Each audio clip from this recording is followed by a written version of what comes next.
నమస్తే, నా పేరు శివాజీ.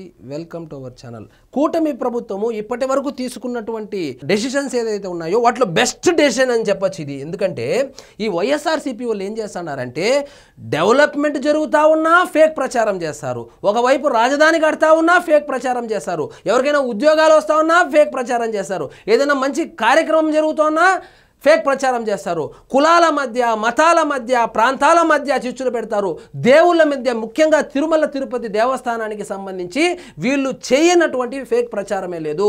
ఆ కరుణాకర్ రెడ్డి అయితే వారానికి ఒకసారి ప్రెస్ మీట్ పెడతాడు, పెట్టి హిందువుల మనోభావాలను దెబ్బతినేటట్లు ఏదో ఒక కాంట్రవర్షియల్ స్టేట్మెంట్ చెప్పడము, ఆయన చెప్పినటువంటి స్టేట్మెంట్ని వైఎస్ఆర్సీపీ సోషల్ మీడియా అందిపుచ్చుకొని దాన్ని వైరల్ చేయడము, అది సోషల్ మీడియాలో వైరల్ అయిన తర్వాత సాక్షి మీడియాలోకి వెళ్ళడము, సాక్షి పేపర్లో న్యూస్ పేపర్లో రావడము, ఇలా వైరల్ చేసి ఒక అబద్ధాన్ని పదే పదే పదే చెప్పి చెప్పి చెప్పి చెప్పి నిజం చేసేటువంటి ప్రయత్నం చేయడము వీళ్లకు అదొక మోడస్ ఆపరెండి అయిపోయింది. సో దీన్ని గుర్తించినటువంటి వీళ్ళు ఈ ఫేక్ చిచ్చునకు పోలీసులు ఉచ్చివేయాలనేటువంటి ఉద్దేశంతో 698 అకౌంట్లు గుర్తించారు.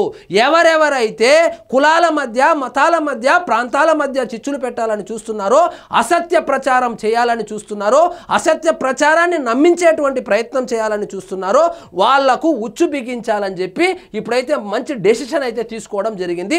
అందులో భాగంగా 698 అకౌంట్లను అయితే గుర్తించారంట.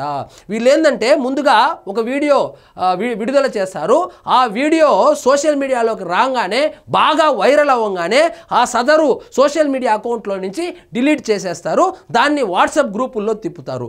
ఇలా ఆంధ్రప్రదేశ్ మీద బురద జల్లడం కోసము, శాంతి భద్రతలకు విఘాతం కల్పించడం కోసము పదే పదే పదే గత 16 నెలలుగా చేస్తూ ఉన్నారు.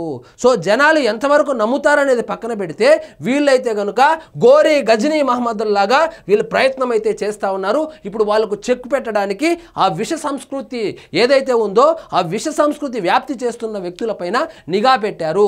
ఈసారి కానీ దొరికితే ఇక జైలే. నిన్నటికి నిన్న కర్నూలు దగ్గర కావేరీ బస్ యాక్సిడెంట్ అయితే దానికి సంబంధించి యాంకర్ శ్యామల అంటుంది ఆ మద్యం కల్తీ మద్యం తాగేసి ఆ కుర్రాడు రాత్రి 12 గంటలకు కూడా మద్యం దొరికింది, ఆ 2 వీలర్ ఎత్తుకుపోయి అక్కడ యాక్సిడెంట్ జరిగింది, తర్వాత నిర్లక్ష్యంగా బస్సు డ్రైవరు డ్రైవింగ్ చేయడం వల్ల ఈ యాక్సిడెంట్ జరిగిందని సోషల్ మీడియాలో పోస్ట్ పెట్టింది.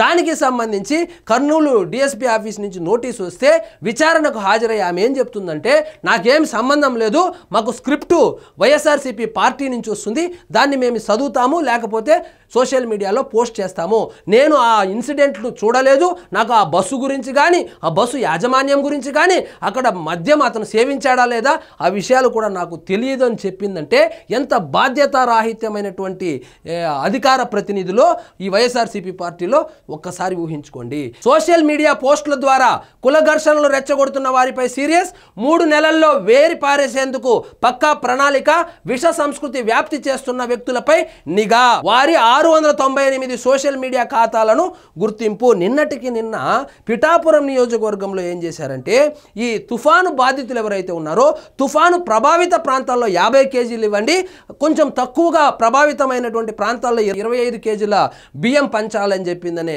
పౌర సరఫరాల శాఖ నిర్ణయం తీసుకుంటే వీళ్ళేమని ఫేక్ ప్రచారం చేశారంటే పవన్ కళ్యాణ్ సొంత నియోజకవర్గంలో సొంత సామాజిక వర్గానికి మాత్రం 50 కేజీల బియ్యం ఇస్తున్నారు, మత్స్యకారులకు యాదవులకు ఇతర కులాల వాళ్లకు 25 కేజీల బియ్యమే ఇస్తా ఉన్నారని చెప్పి అసత్య ప్రచారం చేశారు. సో అలాంటి ప్రచారాలకు చెక్ పెట్టడం కోసము వాళ్ళ మీద 698 అకౌంట్లు ఎవరైతే ఉన్నారో వాళ్ళ మీద నిఘా పెట్టారు. పొరుగు రాష్ట్రాల్లో ఉంటారంటే తెలంగాణలోనో బెంగళూరులోనో చెన్నైలోనో ఉండడము, ఫేక్ ప్రచారం చేయడము. ఇంకా కొంతమంది అయితే విదేశాల్లో ఉన్నారు, వీళ్ళు విదేశాల్లో ఉద్యోగాలు చేయడానికి వెళ్ళారో లేదంటే ఫేక్ ప్రచారాలు చేయడానికి వెళ్ళారో తెలియదు కానీ వాళ్ళకి ఇదే పని అంట.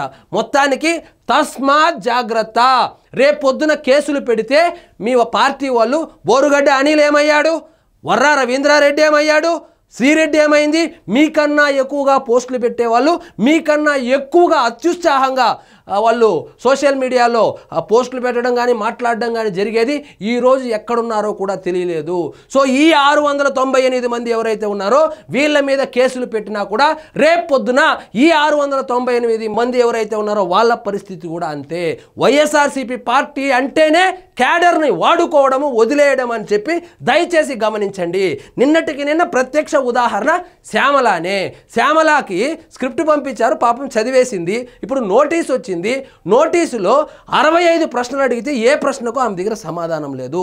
సో ఆమె దగ్గర ఏదో డబ్బులు ఉంది కాబట్టి కోర్టుకు వెళ్తుంది, లాయర్ని పెట్టుకుంటుంది. లేదంటే ఆమె హైదరాబాద్ నుంచి కర్నూలుకు పోవాలంటే ఒక 5,000 10,000 ఖర్చు అవుతుంది, ఆమె పెట్టుకోగలుగుతుంది. సాధారణ కార్యకర్తల పరిస్థితి ఏందో ఒకసారి ఆత్మ పరిశీలన చేసుకోండి. ఫేక్ ప్రచారం చేసేకు ముందు నిజ నిర్ధారణ చేసుకోండి. ఆ ప్రచారంలో నిజం ఎంత ఉంది, దాని వెనక కారణాలు ఏందనేది కనుక్కున్న తర్వాత పోస్టులు పెట్టండి, లేకపోతే జీవితాలు నాశనం అయిపోతాయి. సో ఇదండి ఈరోజు మన టాపిక్. మీకు ఈ వీడియో నచ్చినట్లయితే లైక్ చేయండి, షేర్ చేయండి, ఛానల్ మాత్రం సబ్స్క్రైబ్ చేసుకోవడం మర్చిపోవద్దు.